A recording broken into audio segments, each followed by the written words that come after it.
श्रीलक्ष्मी श्रीमहालक्ष्मी क्षीरसागरकन्यका उत्तिष्ठ हरिसम्प्रीते भक्तानां भाग्यदायिनी श्रीलक्ष्मी श्रीमहालक्ष्मी क्षीरसागरकन्यका उत्तिष्ठ हरिसम्प्रीते भक्तानां भाग्यदायिनी उत्तिष्ठोत्तिष्ठ श्रीलक्ष्मी विष्णुवक्षस्थलालये उत्तिष्ठ करुणापूर्णे लोकानां शुभदायिनी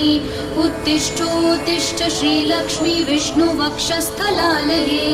उत्तिष्ठ करुणापूर्णे लोकानां शुभदायिनी श्रीपद्ममध्यवसिते वरपद्मनेत्रे श्रीपद्महस्तचिरपूजितपद्मपादे श्रीपद्मजातजननी शुभपद्मवक्त्रे श्रीलक्ष्मी भक्तवरदे तव सुप्रभातम्।